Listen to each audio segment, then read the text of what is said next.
നമസ്കാരം. പുലർക്കാലത്തിലേക്ക് ഏവർക്കും സ്വാഗതം. ഇന്ന് Thursday. Lucky colour is yellow. നമ്മളെപ്പോഴും പറയുന്ന പോലെ ഒരു യെല്ലോ ടിൻറ്റ്. എപ്പോഴും നമ്മൾ ഈ വിഷു ഒക്കെ വരുമ്പോഴത്തേക്കും ഒരുപാട് മഞ്ഞ പൂക്കൾ കേരളമാകെ വിരിയുന്നുണ്ട്.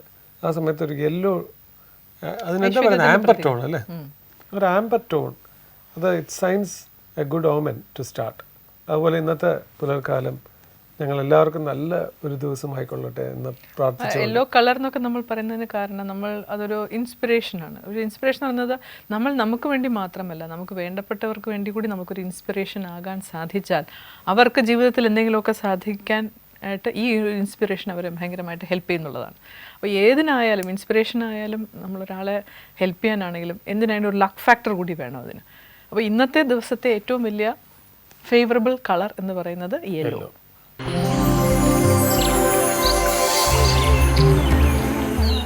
Thought of the day. ഇന്നൊരു മെസ്സേജാണ് എനിക്ക് വാട്സാപ്പിലൂടെ ഒരു സുഹൃത്ത് അയച്ചെന്ന മെസ്സേജാണിത്.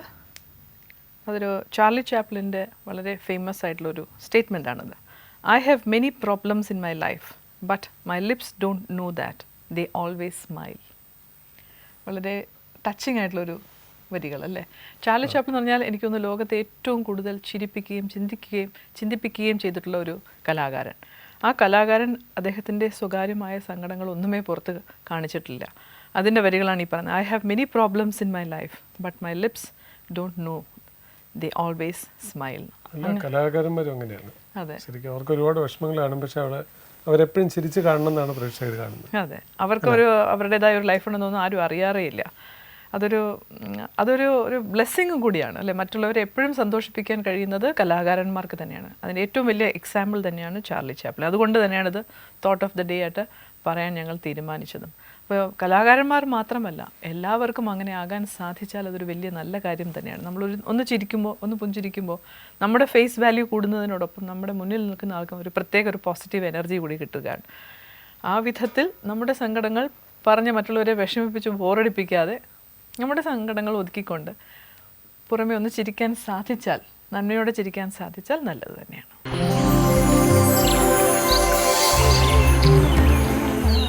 ഇന്ന് മലയാള ഭാഷയെയും മലയാള കവികളെയും കവിതകളെയും ഒക്കെ സ്നേഹിക്കുകയും ഒത്തിരി ഹൃദയത്തോട് ചേർത്ത് വയ്ക്കുന്നവർക്കും വേണ്ടി ഒരു പ്രത്യേക വിരുന്ന് തന്നെയാണ് ഇന്നത്തെ പുലർകാലം. സ്നേഹപൂർവ്വം ഞങ്ങൾ സ്വാഗതം ചെയ്യുന്നു അനിൽ പനിച്ചൂരാൻ. ഏറ്റവും പ്രിയപ്പെട്ട ഈ തലമുറയുടെ ഏറ്റവും പ്രിയപ്പെട്ട കവി, ഏറ്റവും കൂടുതൽ ആഘോഷിക്കപ്പെട്ടിട്ടുള്ള കവിതകളും കവിയും. എന്തായാലും നിങ്ങൾ രണ്ടുപേരും കൂടെ ഇങ്ങനെ ഒരുമിച്ച് കണ്ടൊരു വേറൊരു സന്തോഷമുണ്ട്. Thank you so much. ഏറ്റവും പോപ്പുലർ, ഏറ്റവും കൂടുതൽ ചൊല്ലിയിട്ടുള്ള കവിത ഏതായിരിക്കും ഞങ്ങൾക്ക് വേണ്ടി ചൊല്ലാൻ? ഏറ്റവും കൂടുതൽ പ്രാവശ്യം ചൊല്ലിയത് എന്ന് പറയുമ്പം ഈ സ്വർണ്ണപാത്രം ഇതിൽ ആഹാരം കഴിക്കുന്ന പോലെയാണ്. ഒരിക്കലും ദൂരക്കളയത്തൊന്നുമില്ല അല്ലേ. അതെടുത്ത് നമ്മൾ സൂക്ഷിക്കും എന്ന് പറഞ്ഞ പോലെ, നമ്മൾ വീണ്ടും അത് പുതുക്കി സൂക്ഷിക്കുമെന്ന് പറഞ്ഞ പോലെ അത്തരത്തിൽ ഞാൻ ചൊല്ലുന്ന കവിത എൻ്റെ വലയിൽ വീണ കിളികൾ എന്ന കവിതയാണ്. 25 വർഷമായി ഞാനത് എഴുതിയിട്ടും. 25 വർഷം എന്ന് പറയുന്നത് അതെൻ്റെ സുഹൃത്തുക്കളാണ് തിരിച്ചറിഞ്ഞത് 25 വർഷമായി എന്നുള്ളത്. ഒരു കാര്യം കൂടി, അത് ഏത് സാഹചര്യത്തിൽ ഉണ്ടായതാണ്? അതിങ്ങനെ എൻ്റെ തിരുവനന്തപുരം ജീവിതം ഉണ്ടായിരുന്നത്. ഞാൻ ആ കാലത്ത് സ്റ്റുഡൻറ് സെൻറ്ററിലൊക്കെ താമസക്കാരനാണ്, ഇടയ്ക്ക് വന്ന് താമസിക്കും. അക്കാലത്ത് കുറേ രാഷ്ട്രീയ ആരെയും നമ്മൾ തിരിച്ചറിയണമൊന്നുമില്ല. എം കൃഷ്ണൻ നായർ സാറിൻ്റെ പുറകിന് ഞാൻ നടക്കും കുറച്ച് സമയത്ത്. അദ്ദേഹം അവിടെ നടക്കുന്ന സമയത്ത് ഇവരെയൊക്കെ നമ്മൾ ദൂരെ നിന്ന് ആരാധിക്കലേ ഉള്ളൂ. ആരും ഞാൻ പരിചയപ്പെട്ടിട്ടില്ല. ഒരാളുടെ ഓട്ടോഗ്രാഫ് വാങ്ങിക്കാൻ പോയിട്ടില്ല. ഭാസ്കര മാഷിനെ പോലും ഞാൻ കണ്ട് പരിചയം ഒക്കെ ഉണ്ടായിട്ടുണ്ടെങ്കിൽ പോലും ഞാൻ ഒരു ഓട്ടോഗ്രാഫ് വാങ്ങിച്ച് സൂക്ഷിച്ചിട്ടില്ല. അല്ലെങ്കിൽ എല്ലാവരും ദൂരെ നിന്ന് ഇങ്ങനെ കാണും, ഹൃദയത്തിൽ സൂക്ഷിക്കുന്നതാണ് എനിക്ക്. തോപ്പിലെ ഭാസ് സാറുള്ള സമയത്ത് അവിടെ KPSC ചെല്ലുമ്പം കണ്ടല്ലേ മുറുക്കാനൊക്കെ വാങ്ങി കൊടുത്തിട്ടുണ്ട്. ഞാൻ ആ കടയിൽ നിന്നൊക്കെ ഞങ്ങൾ പിള്ളേരാണല്ലോ, ചെറിയ കുട്ടികളാണല്ലോ, അവിടെയൊക്കെ പോവുകയും അത് ആ കാലത്ത് അവരൊക്കെ ഉള്ള കാലത്ത് അവരെ പോയി കാണാം. അവ കേശവൻ പോറ്റി സാറെന്ന് പറഞ്ഞു ഒരു കവിയായിരുന്നു അദ്ദേഹം. അങ്ങനെ വലിയ മനുഷ്യനുണ്ടായിരുന്നു അവിടെ. അപ്പോൾ അങ്ങനെ ഒരുപാട് വലിയ മനുഷ്യരെ നമുക്ക് കാണാൻ, ദൂരെ നിന്ന് കാണാനല്ല, അവരെ പഠിക്കാനും ഒക്കെ കാണും. അവരോട്ട് പരിചയപ്പെടുന്നതിനകത്ത് അർത്ഥമൊന്നുമില്ല.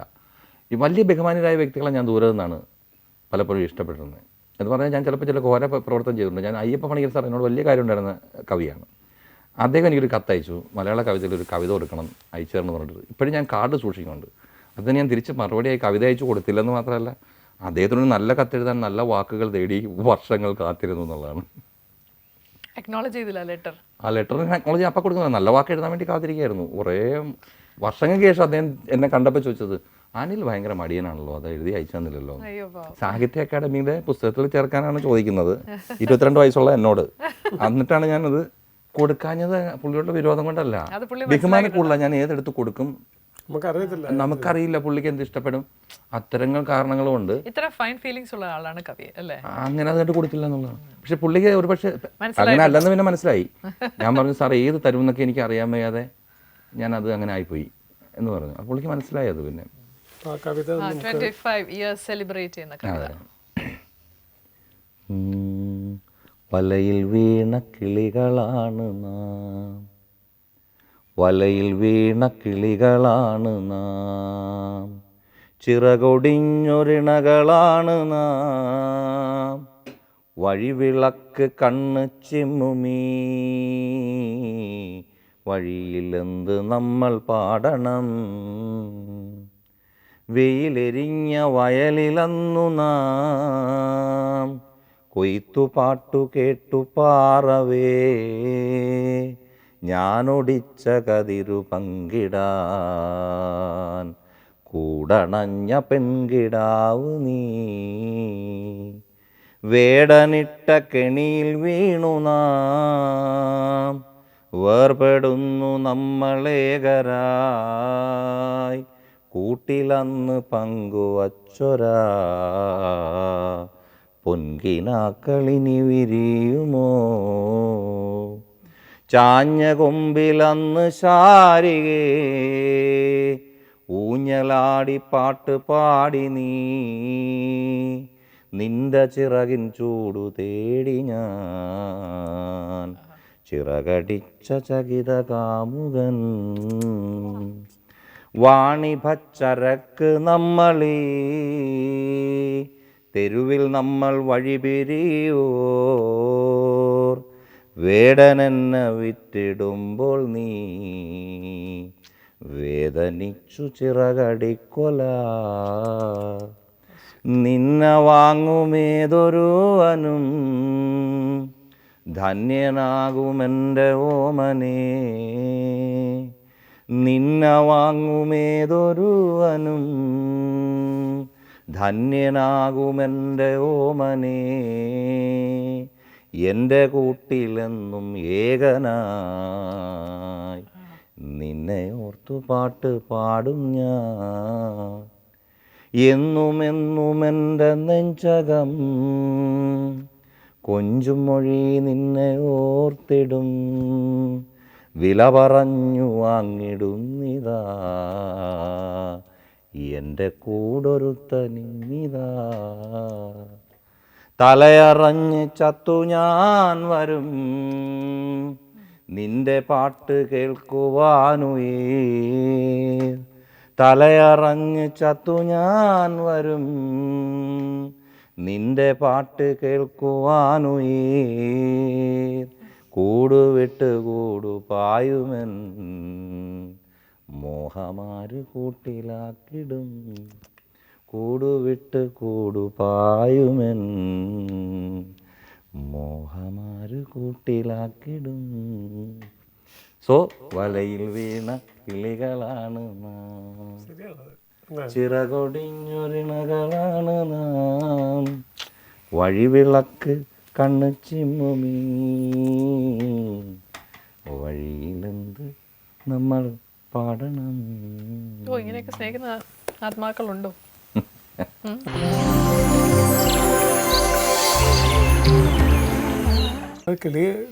കിളി പറയുകയാണെങ്കിലും ഇത് മനുഷ്യരാണ്, അത് മനുഷ്യാത്മാവാണ് കിളി.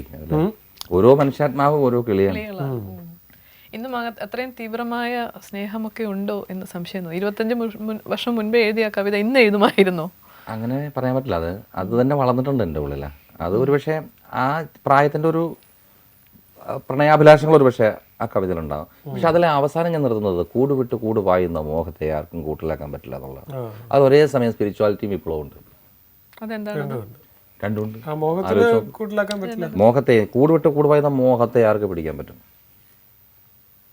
ഞാൻ നിങ്ങളുടെ മകളെ സ്നേഹിക്കുകയാണ്, നിങ്ങൾക്ക് എന്നെ ജയിലിലിടാം. എൻ്റെ ഹൃദയത്തിൽ നിന്ന് നിങ്ങളുടെ മകളോടുള്ള സ്നേഹത്തെ നിങ്ങൾക്ക് പിടിച്ചു മാറ്റാൻ പറ്റുമോ? അവിടെ തന്നെ നമുക്ക് വളരെ അവൻ്റെ മോഹത്തെ കടിഞ്ഞിടാൻ പറ്റുമോ? ഇനി അവൻ്റെ മനസ്സിൻ്റെ തലത്തിൽ അവൻ എപ്പോഴും എന്താണ്, അവൻ ഫ്രീ ആണ്. അത് കാലത്തിന് മായ്ക്കാനേ കാലം ആർക്കും മായ്ക്കാൻ പറ്റില്ല. അതൊരു അപ്പോൾ അതേസമയം അത് സ്വാതന്ത്ര്യവാച്ചി ആകുമ്പോഴാണ് അത് വിപ്ലവമാകുന്നത്. അത് സ്വാതന്ത്ര്യത്തിന് വേണ്ടിയുള്ളൊരു ദാഹം അർജായി തീരുമ്പോൾ അതെന്താണ്, ഭൗതിക തലത്തിലത് വിപ്ലവമാണ്, ആത്മീയ തലത്തിൽ മോശമാണ്.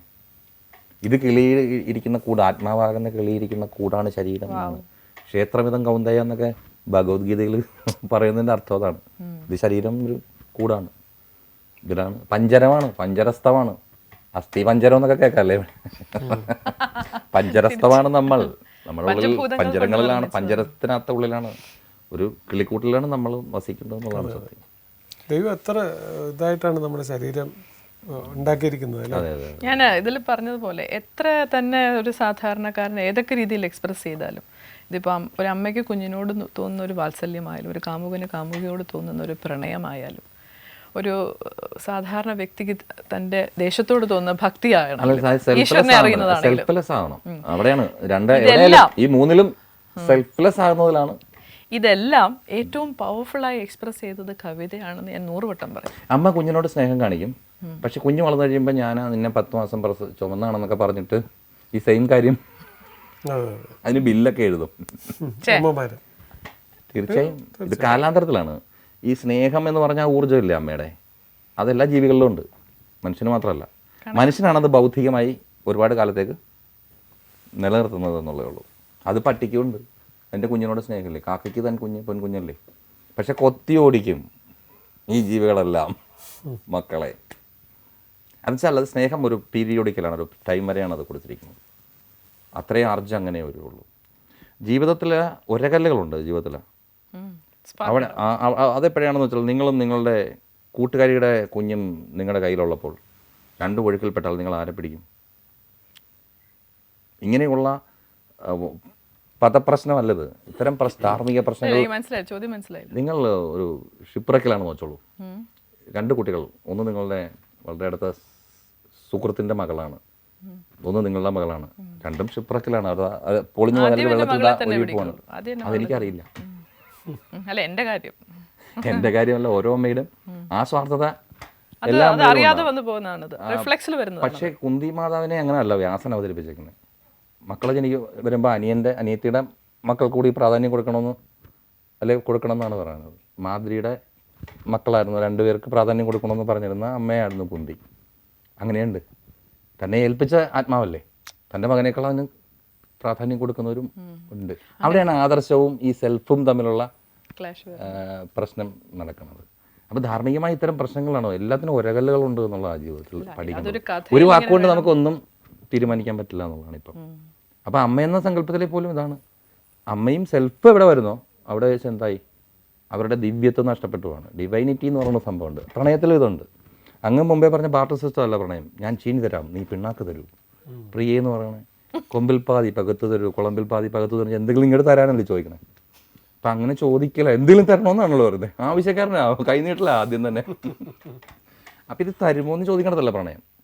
അത് വിടർന്നു വരുന്ന പൂവ് അതിൻ്റെ സൗരഭ്യം അന്യനിലേക്ക് പകർത്തുന്ന പോലെ അങ്ങനെ പ്രണയം അങ്ങനെ സ്വയം ഉണ്ടാണ്. അത് ആര് പിടിച്ചാലും തടക്കാൻ പറ്റില്ല. അത് വിയർപ്പൊക്കെ പൊടിഞ്ഞു വരുന്ന പോലെ അത് തനിയെ നമ്മളിൽ നിന്ന് വന്നു ചേരുന്നതാണ്. സ്നേഹം അതാണ്. അത് നമുക്ക് വരും എപ്പോഴാണെന്ന് വെച്ചാൽ നല്ലൊരു കലാരൂപം കാണുമ്പോൾ നിങ്ങളുടെ ഉള്ളിൽ കണ്ണുനീര് നിറയുന്നെങ്കിൽ അതിനർത്ഥം നിങ്ങളുടെ വിചാര വിമലീകരണം ഉണ്ടാകുന്നത് നിങ്ങൾക്കെന്നാണ്. സാങ്കേതികമായ കഥാർസിസ് എന്നൊക്കെയാണ് പറയുന്നത്. വിചാര വിമലീകരണം ഉണ്ടാക്കണം നമുക്ക്. അത് എഴുത്തിനായാലും കലയ്ക്കായാലും ഈ സംസാരിക്കുന്നതിനായാലും ഉദ്ദേശം ആരെങ്കിലും ചിലരെങ്കിലും കേട്ടിട്ട് ഒന്ന് ചിന്തിച്ചാൽ കൊള്ളാം. അതെ, ഇവരെല്ലാവരും ഒറ്റയടിക്ക് നന്നാക്കി കളയാം നമുക്ക് വിചാരിക്കാൻ പറ്റില്ല. സംശയിക്കണ്ട, ഈ വാക്കുകളെങ്ങും നഷ്ടപ്പെട്ടു പോകുന്നില്ല. വാക്കാണ്, വചനമാണ് ഈ ലോകം മുഴുവനെന്ന് ഓർക്കുക. ഈശ്വരൻ നമുക്ക് തന്ന വാക്കാണ് പ്രപഞ്ചം എന്നുള്ളതാണ്. അതുകൊണ്ടാണ് ഭൂമിയും സൂര്യനൊക്കെ ഈ ഒരു വാക്കിലാണ് ഇങ്ങനെ പോണത്. അവർ തമ്മിൽ അങ്ങനെ പിണങ്ങാറൊന്നുമില്ല. ഈ എന്നൊക്കെ പറഞ്ഞ് തിരിഞ്ഞു നിന്നാൽ ഈ ഭൂമിയൊക്കെ കുലുങ്ങുക, അത് തിരിഞ്ഞു നിൽക്കലാണ്. ഭൂമി ഒരു തിരിഞ്ഞു നിൽക്കൽ തന്നെ നമ്മൾ ദേഷ്യപ്പെട്ട ഒരു തിരിഞ്ഞു നിൽക്കലൊക്കെ നമ്മൾ കാണുന്നില്ലേ. ഇതൊക്കെ ഇങ്ങനെ ഒരു പരുവത്തിൽ ഇങ്ങനെ പോവുകയാണ്. ഒരു ഡിഗ്രി ഓഫ് റിലേഷൻ ഉണ്ട് ഈ പ്രപഞ്ചത്തിന്. അതായത് മനുഷ്യർ തമ്മിലുണ്ട്, എല്ലാവരും തമ്മിലുണ്ട്. അതെ, എല്ലാവരും ബന്ധമുണ്ട്. അത് സ്പിരിച്വൽ അല്ല, നമ്മൾ അന്വേഷിക്കുമ്പോൾ സ്പിരിച്വൽ ആവണം. അത് നമ്മൾ culmination അവിടെയാണ്. അത് സ്പിരിച്വൽ അല്ല, നമ്മൾ അന്വേഷിക്കുമ്പോൾ നമ്മൾ സ്പിരിച്വൽ ആവും. സൂക്ഷ്മമായി അന്വേഷിച്ചാൽ നമ്മൾ സ്പിരിച്വൽ ആവും. ഏത് കാര്യവും സൂക്ഷ്മമായി അന്വേഷിച്ച് ചെല്ലുന്ന സ്ഥലവും അതാണ്.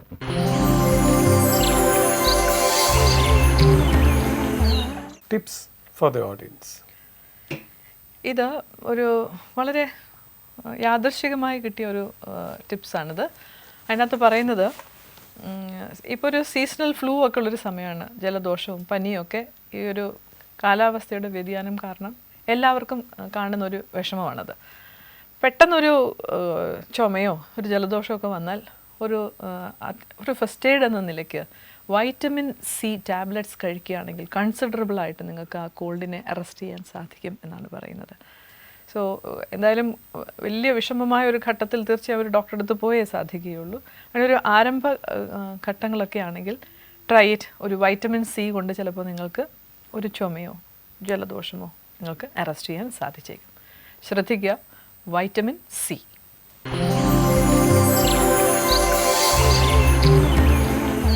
അനിലിന്റെ കോളേജ് ഡേയ്സ് എവിടെയായിരുന്നു? ഞാൻ കുറേ കോളേജുകളിൽ മാറി മാറി പഠിച്ചിട്ടുള്ള ആളാണ്. ഏതാണ്? ഏറ്റവും അവസാനം നിർത്തിയത് അവിടെ ലോ അക്കാഡമി ലോ കോളേജിലാണ്. വക്കീലാണ്. വക്കീല് അത് എത്ര പേർക്കറിയാം? അത് അറിഞ്ഞിട്ട് ഇപ്പോൾ പ്രത്യേകിച്ച് ആളുടെ കേസൊന്നും കിട്ടൂലല്ലോ. അപ്പോൾ പറഞ്ഞിട്ട് പ്രത്യേകിച്ച് TV പറഞ്ഞിട്ട് പ്രത്യേകിച്ച് ഗുണമുള്ള കേസല്ല അത്. അപ്പൊ എന്തിനത് പഠിച്ചു? അല്ല, ഞാൻ കേസ് നടന്നുണ്ട്, ഞാൻ പ്രാക്ടീസ് ചെയ്യുന്നുണ്ട്. പ്രാക്ടീസിങ് ലോയർ തന്നെയാണ്. എവിടെയാണ്? കായംകുളമാണ് നമ്മുടെ മെയിൻ സെൻട്രൽ സ്ഥലം. ലോ കോളേജ് എവിടെയാണ്? ട്രിവാൻഡ്രത്തല്ലേ? Law academy law college. അവിടെ പഠിച്ച് പാസ്സായാൽ ഒരുവിധം ജീവിതം നന്നായി പഠിച്ചിറങ്ങുന്നാണ് പറഞ്ഞത്. ഒരുപാട് പേര് അവിടെ പഠിച്ചവരാണ്. വലിയ ഞങ്ങളുടെ കോളേജിൽ പഠിച്ചവർ വലിയ രാഷ്ട്രീയത്തില് വലിയ എല്ലാ ലെവലിൽ അതെ സമ്പത്ത് തുടങ്ങി ഒരുപാട് പേര് നമ്മുടെ ഞങ്ങളൊക്കെ ഒരുപാട് സീനിയറാണ്. ഇനി സുപാലൊക്കെ എൻ്റെ സീനിയറായിട്ട് തൊട്ട് സീനിയറായിട്ട് പഠിച്ച MLA ആയിരുന്നു. സുപാലല്ലേ, പുനലൂർ MLA ആയിരുന്നു. അദ്ദേഹമൊക്കെ എൻ്റെ സീനിയറായിട്ട് പഠിച്ചിട്ടുണ്ട്. കോടതിയിൽ വാദിക്കുന്ന സമയത്ത് താങ്കള് വലിയൊരാളായിട്ട് ഞാൻ കാണുന്നത്. ജഡ്ജിന് ചിലപ്പോൾ ഒരു പക്ഷെ തോന്നില്ലേ നല്ലൊരു കവിയാണ്, ഒന്ന് റിലാക്സ് ചെയ്യാനായിട്ട് ചിലപ്പം കോടതിയിൽ സിനിമ പോലെ ഒരു കവിതയൊക്കെ ചൊല്ലേണ്ടി വന്നിട്ടുണ്ട്. ചെയ്യാൻ സമയം ഉണ്ടാവില്ല. കോടതി കേസ് ഒരുപാടുണ്ട്.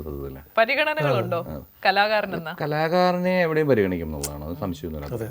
കലാകാരനെ എവിടെയും കുറച്ചുകൂടി നമുക്ക് പറയാനുള്ളത് ക്ഷമയോടെ കേൾക്കുമെന്ന് തോന്നിയിട്ടില്ലേ? അത് തീർച്ചയായിട്ടും എല്ലാവരെയും കേൾക്കും. ഒരുപക്ഷെ ഒരാൾ ആള് വില കല്ല് വില എന്നൊരു വിലയുണ്ടല്ലോ, അതെന്തായാലും എല്ലാ സ്ഥലത്തും ഉണ്ട് എന്നുള്ളതാണ്. പ്രത്യേകിച്ച്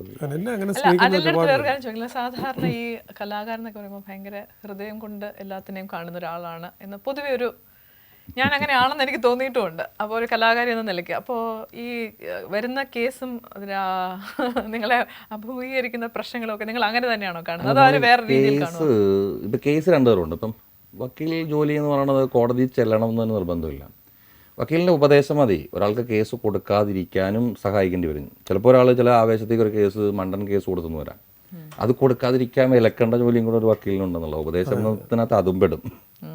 ആക്ഷൻ മാത്രമല്ല, അത് ചെയ്യിക്കാതിരിക്കലും കൂടെ നമ്മുടെ ജോലിയാണ്. അല്ലെങ്കിൽ തെറ്റായ രീതിയിലുള്ള കേസ് ഇപ്പോൾ ആൾക്കും കേസ് കൊടുക്കാം ഈ രാജ്യത്ത്. ഇപ്പോൾ ആൾക്കും ഒരു ഒന്ന് മുട്ടി എന്ന് പറഞ്ഞിട്ട് വേണമെങ്കിൽ ഒരു കേസ് കൊടുക്കാം, ടച്ച് ചെയ്തെന്ന് നോക്കി എന്ന് പറഞ്ഞിട്ട് കേസ് കൊടുക്കാം. അപ്പോൾ ഈ രാജ്യത്ത് എന്തെങ്കിലും കേസ് കൊടുക്കാം. പക്ഷേ അപ്പോൾ ഒരു കോടതിയിലൊരു വിഷയം വരുന്നതല്ല, ഒരു വിഷയത്തെ എങ്ങനെ ഇല്ലാതാക്കുന്നു എന്നുള്ളതാണ്. ഒരു വഴക്കിനെ ഇല്ലാണ്ടാക്കുന്നതിലാണ് ഒരു വക്കീലിന്റെ ജോലി. എനിക്കതുണ്ടെന്നുള്ളതാണ്. അതൊരു കലാകാരനായോണ്ടായിരിക്കും ഒരു പക്ഷേ. പിന്നെ ഒരു കാര്യം കൂടെ ഉള്ളത്, ഇപ്പം രാജ്യത്തുണ്ടാകുന്ന ഒരു വലിയ പ്രശ്നമുണ്ട്. ഒരു ഭീകര പ്രശ്നത്തിന് ഒരു വക്കീൽ എന്നല്ല എനിക്കൊന്നും ചെയ്യാനില്ല. കാരണം ഗവൺമെന്റിന് വക്കീലും അതിൻ്റെ ഒരു സെറ്റപ്പും ഉണ്ട്. ഞാനിപ്പോൾ ഇടപെടേണ്ട ആവശ്യമില്ല. ഒരു സാധാരണ വക്കീൽ ഒരിക്കലും പുറത്തുനിന്ന് ഇടപെടേണ്ട കാര്യം വരുന്നില്ല. അതുകൊണ്ട് തന്നെ നമുക്ക് എപ്പോഴും പ്രതികളുടെയോ അല്ലെങ്കിൽ പലപ്പോഴും വക്കീലിനെപ്പോഴും താങ്ങി നിർത്തേണ്ടി വരുന്നത് പലപ്പോഴും പ്രതികളുടെ ആളുകളായിട്ടായിരിക്കും കൂടുതൽ വക്കീലന്മാർക്കും ജോലി വരുന്നത്. കാരണം ഗവൺമെൻറ് വക്കീലന്മാരായിരിക്കുമല്ലോ most of the cases government സർക്കാരിൻ്റെ കേസുകളിൽ വരുന്നത്. അല്ല, നിങ്ങളുടെ കവിതകളിൽ ഒരുപാട് ഒരു കമ്മിറ്റ്മെന്റ് ടു ദ സൊസൈറ്റി പോലെ ഒരുപാട് മെസ്സേജസ് കാണുന്നുണ്ട്. അപ്പോൾ നിങ്ങൾ എടുക്കുന്ന കേസുകളിലും നിങ്ങൾ അത് നമ്മൾ അതിലൊരു ദീക്ഷ ഉണ്ടാകും. ഞാൻ വക്കാലത്ത് നടന്ന കേസുകളിൽ ഞാൻ പൊതുവിൽ ഫാമിലി മാറ്ററാണ് കൂടുതൽ ഞാൻ കൈകാര്യം ചെയ്തിട്ടുള്ളത്. അതാണ് ഏറ്റവും പ്രയാസം എന്ന്. യുദ്ധം വേണമെങ്കിൽ ജയിക്കാൻ കേട്ടോ, 2 ബോംബ് കൊണ്ട് കാര്യം സാധിക്കും. ഒരെണ്ണം അങ്ങോട്ട് പറഞ്ഞിടത്ത് ഇങ്ങോട്ട് ഇട്ടാൽ മതി. ഇത് എസ്പെഷ്യലി ഫാമിലി പ്രശ്നത്തിൽ വെച്ചാൽ ഇവര് ഒരേ കാര്യത്തിൽ വരും എന്നുള്ളതാണ്. ഇത് വിഷ സർക്കിളാണ്. പറഞ്ഞെല്ലാം തീർത്തിട്ടായിരിക്കും അപ്പോഴേ പറയുന്നത്. അപ്പോൾ 6 മാസം മുമ്പ് ഇങ്ങനൊരു സംഭവം ഉണ്ടായല്ലോ എന്നൊക്കെ പറഞ്ഞിട്ട് വീണ്ടും വിഷയം അത് തീരുകയല്ല എന്നുള്ളതാണ്. എപ്പോഴും അത് അത് മനസ്സിൽ തന്നെ അങ്ങനെ അത് ആ ഒരുമിച്ച് ജീവിക്കേണ്ടതല്ലേ ഇവർ രണ്ടുപേരും. അപ്പം അത് ഈ പ്രശ്നങ്ങൾ എപ്പോഴും അവിടെയാണ് പലപ്പോഴും ഒരു വക്കീലിൻ്റെ വലിയ ജോലി വരുന്നത്, ഇവരെ തണുപ്പിക്കാൻ. ഒരു അതെ, അത് ആ സ്റ്റാറ്റസിൽ നിന്നുകൊണ്ട് നമുക്ക് അവിടെ വാദിയും പ്രതിയില്ലല്ലോ, ഇവരെ രണ്ടുപേരും ഒരുമിച്ച് വിടാനായിരിക്കുമല്ലോ കോടതി പോലും ശ്രമിക്കുന്നത്. ചിലപ്പോൾ ആരെങ്കിലും ഒരു സ്കൂട്ടർ വന്ന് നേരിട്ട് അഡ്വക്കേറ്റിൻ്റെ അടുത്ത് പറയുകയും ചെയ്യും എങ്ങനെയെങ്കിലും ഒന്ന്. പലപ്പോഴും ഇവരുടെ ദേഷ്യം നമ്മളാണല്ലോ സഹിക്കുന്നത്. ഭർത്താവിനെ പറയേണ്ടതൊക്കെ നമ്മളെ പറയും, ഭാര്യയെ പറയേണ്ടതൊക്കെ അത് നമ്മൾ കേൾക്കുമല്ലോ. ഇത് രണ്ടുപേരുടെയും കേൾക്കണമല്ലോ, വിഷയങ്ങൾ കേൾക്കണമല്ലോ. അതിൽ കാര്യമൊന്നുമില്ല, അത് നമ്മളൊരു ടെക്നിക്കാണ്. അത് കേൾക്കുക, കുലുക്കി താക്കാന്നൊക്കെ പറഞ്ഞിട്ട് അത് തല കുലുക്കുമ്പോൾ അങ്ങോട്ട് പോകുന്നതൊക്കെ. അതിനാണ് ഈ ന്യൂ ജനറേഷൻ പാട്ടുകളൊക്കെ തന്നേക്കുന്നത്. അർത്ഥമൊന്നുമില്ല അറിയാമെങ്കിലും കുലുക്കി താക്കാന്നൊക്കെ പറഞ്ഞിട്ട് അതൊക്കെ പോകുന്നത്. അനിൽ, ഇപ്പോൾ ഈ കവിതകൾ സിനിമയ്ക്ക് വേണ്ടി എഴുതുമ്പോൾ ഒരുപാട് ലിമിറ്റേഷൻസ് ഇല്ലേ? നിങ്ങൾ വേറൊരാളുടെ മനസ്സിൽ നിന്നുകൊണ്ട് ചിന്തിക്കേണ്ട ഒരു ലിമിറ്റേഷൻ ഉണ്ട്. കാശ് കിട്ടും, പക്ഷേ അത് ഇഷ്ടപ്പെട്ട് ചെയ്യുന്നതാണോ? അതൊരു സത്യമുണ്ട്, ബട്ട് പൈസ കിട്ടുമല്ലോ. അല്ല, ഞാൻ ചോദിക്കുന്നത് ഒരു കവിക്ക് അത്തരം ചാലഞ്ചസ് ഇല്ലേ? നമ്മളൊരു സംവിധായകന്റെയോ ഒരു കഥാകൃത്തിന്റെയോ ആവശ്യത്തിനനുസരിച്ച് നിങ്ങളെ മാറ്റേണ്ട ഒരു അവസ്ഥയില്ലേ? നേരത്തെ നിങ്ങൾ പറഞ്ഞ ഈ സ്വാതന്ത്ര്യമില്ലായ്മ അതിന് പ്രശ്നമുണ്ട്. നമ്മൾക്ക് ഈ പണി അറിയാവുന്നതുകൊണ്ടാണ് നമ്മൾ തിരഞ്ഞെടുക്കപ്പെടുന്നത് എന്നുള്ളേ ഉള്ളൂ അവിടെ വിഷയം. മീൻസ് നമുക്കതറിയാം, അങ്ങനെ ചെയ്യാൻ പറ്റും നമുക്ക് എന്നുള്ളതാണ് നമ്മളവിടെ അവരോധിക്കപ്പെടാൻ കാരണം. ഇല്ലെങ്കിൽ ഇപ്പോൾ ചെമ്മനും ചാക്കോയെ വിളിച്ചാലും ഒരു പക്ഷേ സിനിമ പാട്ട് എഴുതിക്കാൻ അത് വിളിച്ചാൽ ചിലപ്പോൾ ഓടിച്ചെന്ന് വരും ഇല്ലേ? അങ്ങനെ ചില കവികൾ അങ്ങനെ എഴുതാത്തവരുണ്ട്. എനിക്കറിയാം കുരിയപ്പുഴ ശ്രീകുമാർ ഏട്ടനെ, പുള്ളിയുടെ സിനിമ പാട്ട് എഴുതാൻ പറഞ്ഞാൽ അദ്ദേഹം പറയും എനിക്ക് താല്പര്യമില്ലെന്ന് നേരിട്ട് പറയുന്ന ആളാണ് അദ്ദേഹം. അങ്ങനെയുണ്ട്, അങ്ങനെ നടക്കുന്ന ആൾക്കാരുണ്ട്. ഇതൊരു അഡാപ്റ്റബിലിറ്റി ആണ്. അത് നമുക്ക് പക്ഷേ അങ്ങനെ എഴുതാൻ പറ്റും എന്നുള്ളത് ഒരു പക്ഷേ ഉള്ളിലുള്ള സംഗീതമാണ്. എനിക്കൊരു പക്ഷേ അങ്ങനെ പാട്ട് എഴുതാനുള്ളൊരു സംഘർഷങ്ങളില്ല, എഴുതുമ്പോൾ സംഘർഷങ്ങളില്ല. അത് വിഷയവുമായി ബന്ധപ്പെട്ട് നമുക്ക് വേണ്ടി വരുമല്ലോ, അത് ഉണ്ടാവും എന്തായാലും. അതിനകത്ത് ഇടപെടലുകൾ അങ്ങനെ ഉണ്ടാകാൻ സാധ്യത കുറവാണ്. അപ്പോൾ ഒരു വിഷയം നമ്മളെ ഏൽപ്പിച്ചാൽ നമ്മൾക്ക് അറിയാമല്ലോ, അത് പരമാവധി നമ്മൾ പറയുന്നവർ. പിന്നെ ചില കാര്യങ്ങൾ വരുന്ന പ്രശ്നം ചില സിനിമയിൽ പലപ്പോഴും ഈ അശരീര ഗാനങ്ങൾക്കൊരു പ്രശ്നമുണ്ട്. അശരീര ഗാനങ്ങൾ ഒരാൾ ചിലപ്പോൾ മദ്യപിക്കുമ്പോഴാണ് ഈ പാട്ട് തുടങ്ങുന്നത്. അത് കഴിഞ്ഞ് അയാൾ പിന്നെ പള്ളിയിൽ നിന്ന് ഇറങ്ങി വരുന്നതാണ് പിറ്റേ ദിവസത്തെ മൊണ്ടാഷ് വരുന്ന ഷോട്ടെങ്കിലാണ്. ഇവിടെയാണ് എഴുത്തുകാരൻ ചിലപ്പം പാസിലടിക്കും. അത് പിന്നെ അവർ അഡ്ജസ്റ്റ് ചെയ്യേണ്ടി വരുമേ.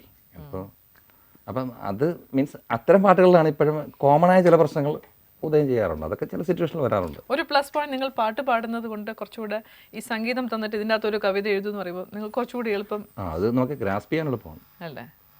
അത് ഇഷ്ടപ്പെടുന്നത് ഒരു പക്ഷേ നിങ്ങൾ എഴുതിയിട്ട് സംഗീതം ചെയ്യുന്നതാണോ? അല്ല, അതിൽ ഇഷ്ടപ്പെടേണ്ട കാര്യമില്ലല്ലോ, അത് അവർക്ക് കൊടുക്കണം. കല്യാണം കഴിച്ച് കൊടുക്കുന്ന പോലെയാണല്ലോ, കെട്ടിച്ചു കൊടുക്കുകയാണല്ലോ. അതൊക്കെ കെട്ടിച്ചു കൊടുത്തു കഴിഞ്ഞാൽ പിന്നെ അതെന്താണ് ചെയ്യണമെന്നൊന്നും നമ്മൾ നോക്കേണ്ട കാര്യമില്ല. തിരിച്ചു വിടാതിരുന്നാൽ മതി പെണ്ണിനെ. അവിടെ ഓക്കെ ആണെങ്കിൽ ഓക്കെ. അത്ര ഡിറ്റാച്ച്ഡ് ആയിട്ട് വർക്ക് ചെയ്യാൻ പറ്റുമോ? ഡിറ്റാച്ച്ഡ് അല്ലല്ലോ അത്. നമ്മുടെ ഒരു ക്രിയേറ്റീവ് ആയിട്ട് ഒരു കാര്യം എന്ന് പറഞ്ഞിട്ട് നമ്മൾ പാട്ട് എഴുതുന്നു പറഞ്ഞിട്ട് ഉടനെ തന്നെ ഫിലിമൊക്കെ പോയി വാരി എടുക്കണമെന്നൊന്നുമില്ലല്ലോ. ഓരോ ഫിലിം റീലെടുത്ത് നോക്കണമെന്നോ ഇടപെടലൊന്നും വേണ്ട. നമ്മുടെ ഡ്യൂട്ടി മാത്രം ചെയ്താൽ മതി. നമുക്കൊരു ഇപ്പോൾ ഒരു പോർഷനിൽ നമുക്കൊരു ജോലിയേ ഉള്ളൂ. പാട്ടെന്ന് പറയുന്ന ഒരു പോർഷനിലാണ് ഒരു വികാരത്തിൻ്റെ ഈ പറഞ്ഞൊരു പ്രതിഫലനം. പക്ഷെ നമുക്ക് ഗുളിക പരുവത്തിലല്ല അത് കൊടുക്കാൻ പറ്റും എന്നുള്ളതാണ്. പെട്ടെന്ന് അങ്ങനെ ചെയ്യാൻ പറ്റും. അതിലൊരു ചോദ്യമുള്ളത്, അനിൽ പനച്ചൂരാൻ്റെ വരികൾക്ക് ഇന്ന സംഗീതം ഏത് സംഗീതജ്ഞനുമായിട്ടാണ് താങ്കൾക്ക് ശരിക്കും പറഞ്ഞു കഴിഞ്ഞാൽ ഏറ്റവും എനിക്ക് ഇഷ്ടം സംഗീതം അറിയാവുന്ന സംഗീതജ്ഞനോട് ഒപ്പം വർക്ക് ചെയ്യുന്ന സംഗീതം? അതാണ് ഒരുപാട് പേരുണ്ട്. പക്ഷെ സംഗീതം അറിയാവുന്നവരായിരിക്കണം എന്നുള്ളൊരു, അറ്റ്ലീസ്റ്റ് എന്നേക്കാൾ സംഗീതം അറിയാവുന്നവരായിരിക്കണം. എനിക്ക് ചോദിക്കണം പറ്റണം ഇത് ഏത് രാഗമാണ് എന്ന് ചോദിക്കാൻ പറ്റിയാൽ തിരിച്ച് പറഞ്ഞ് എനിക്ക് നമ്മുടെ പുതിയ പിള്ളേരൊക്കെ നല്ല മിടുക്കരാണ്. പിന്നെ അവരൊക്കെ നല്ല അതിനെപ്പറ്റി അറിയാവുന്ന ഒരുപാട് പേര് നമുക്ക് മലയാള സിനിമയിലുണ്ട് ഇപ്പോൾ കേട്ടോ. വിക്രമാദിത്യനുണ്ട്, വിക്രമാദിത്യൻ എന്ന സിനിമയുണ്ട്. വിക്രമാദിത്യൻ അത് ഹിറ്റായിരുന്ന പടമായിരുന്നല്ലോ. അടുത്ത അത് ഞാൻ ഭ്രമരം എന്ന സിനിമ. ഒരുപാട് പാട്ടുകളുണ്ട് ഞാൻ എഴുതിയതാണെന്ന് അങ്ങനെ പെട്ടെന്ന് ഞാൻ എപ്പോഴും ടി വിയിൽ ഇങ്ങനെ വന്ന് ഞാനാണ് എഴുതിയതെന്ന് പറയാത്തത് കൊണ്ട് ചില പാട്ടുകൾ എൻ്റെതാണെന്ന് അറിയാതെ ചിലപ്പോൾ ഒരുപാട് പാട്ടുകൾ ഞാൻ എഴുതിയുണ്ടല്ലോ. പക്ഷെ എല്ലാ പാട്ടുകളും എപ്പോഴും ഓർത്ത് അങ്ങനെ ഇഷ്ടംപോലെ പാട്ടുണ്ടല്ലോ. അപ്പം ആരാണ് കൂട്ട് നേരായ കൂട്ട് പോരിൻ നടുവിൽ നേരിൽ പൊരുതും പോരാളി കൂട്ട്, ചൈനട്ടോണുള്ളൊരു പാട്ടാണത്. ഓർമ്മ ഉണ്ടാകുന്നത് കേട്ടുള്ള അങ്ങനെ ഒരുപാട് പാട്ടുകളുണ്ട്. നമ്മൾ പല പടങ്ങളുണ്ട്. പിന്നെ കുഞ്ഞാട്, മേരിക്കുണ്ടൊരു കുഞ്ഞാട്, എൻ്റെ അടുക്ക വന്നടുക്കും പെമ്പറന്നോളെ സമ്മതമോ, അങ്ങനെ എത്രയും പാട്ടായി. അതിൽ എഴുതിയാണോ ചോദിക്കുന്നില്ലേ? ഇത്തരത്തിലൊരു പ്രശ്നമുണ്ട് മലയാളത്തില. ഏത് പാട്ട് ആരെ എഴുതിയെന്ന് അങ്ങനെ പെട്ടെന്ന് എൻ്റെ കുറേ പാട്ടുകൾ അങ്ങനെ അറിയാം. ലിറിക്കലി എൻ്റെ പാട്ടുകൾ അറിയാം. പിന്നെ അത് കഴിഞ്ഞിട്ട് പിന്നെ ഞാൻ എഴുതുന്ന ആളാണല്ലോ, പിന്നെ ഞാനും ഉണ്ടല്ലോ, അപ്പോൾ പിന്നെ പ്രത്യേകിച്ച് ഏത് പാട്ട് ആരെഴുതിയെന്നൊക്കെ അറിയാതെ പോകും.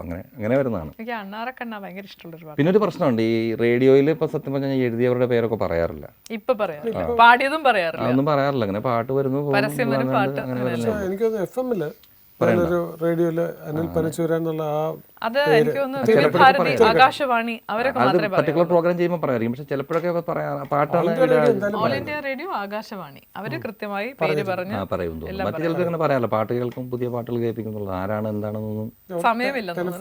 ടൈമിങ്ങിന്റെ പ്രശ്നം ഉണ്ടാവും. ടെലിഫോൺ ടോക്കിൽ മുഴുകിയിട്ട് ഇതിപ്പോൾ എൻ്റെ പേരൊക്കെ പറഞ്ഞിട്ട് ആളുള്ളത് കേൾക്കത്തൊന്നുമില്ല. അതിനൊക്കെ നല്ലത് പാട്ട് കേൾക്കുന്നതാണ്. കൊള്ളാവുന്നതാണ്, ഇത് ആരെഴുതിയെന്ന് അന്വേഷിക്കുന്നതാണ് കുറച്ച് നല്ലത്. പകരം നമ്മുടെ പാട്ട് എടുത്തിട്ട് ഇത് ആരാടാ എഴുതിയെന്നൊക്കെ ചോദിക്കുന്നതിനേക്കാൾ നല്ലതല്ലേ.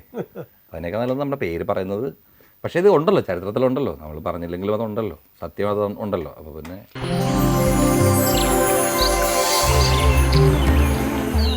Information to the public. നമ്മൾ ഫുഡ് സ്റ്റെപ്സിൻ്റെ ഒക്കെ ഇതിൽ എഴുതി വെക്കുന്ന എക്സ്പയറി ഡേറ്റ് അത് മാത്രമല്ലാതെ മാനുഫാക്ചർ ഡേറ്റ്, കണ്ടൻസ്, അതിൻ്റെ കൂടെ കണ്ടൻസിന് E442 എന്ന് എഴുതിയിട്ടുണ്ടെങ്കിൽ അതിൻ്റെ ഡെഫിനിഷൻ ഇതാണ്. അല്ല, E442 എന്ന കോഡ്സിൽ പതിപ്പിച്ചിട്ടുണ്ടെങ്കിൽ അതിനർത്ഥം ആ ഫുഡിൽ ആൽക്കഹോളും കെമിക്കലും ഉണ്ട് എന്നുള്ള ഒരു കോഷനാണ്. ഇത് എന്താ ഈ സെല്ല് ചെയ്യുന്ന ആൾക്കാർ വളരെ വിദഗ്ധമായി ഈ കോഡ് മാത്രമേ വെക്കുകയുള്ളൂ. കാരണം അവർക്ക് ഇത് പറഞ്ഞ ആൾക്കാരെ പേടിപ്പിക്കാൻ താല്പര്യമില്ലാത്തത് കൊണ്ടും ഒരു വിപണന തന്ത്രം എന്ന നിലയ്ക്കുമാണ് അത് പറയാതിരിക്കുന്നത്. അതിന്റെ കോഡ് മാത്രമേ ഇടാറുള്ളൂ. E442 എന്ന് പറഞ്ഞാൽ കെമിക്കൽ ഉണ്ടാവും, ആൽക്കഹോളും ഉണ്ടാവും. അപ്പോൾ ചിലപ്പോൾ അത് കഴിച്ചിട്ടാണ് നമ്മളൊന്ന് വണ്ടി ഓടിക്കുകയോ ഒക്കെ ചെയ്യുകയാണെങ്കിൽ അപകട സാധ്യത, അതെ, മോശമായിട്ടുള്ളൊരു അവസ്ഥയിലേക്ക് നമ്മൾ ചെല്ലും. ചില കെമിക്കൽസ് ഒക്കെ നമുക്ക് ഇറിറ്റൻസ് ആയിട്ട് വരാറുമുണ്ട്.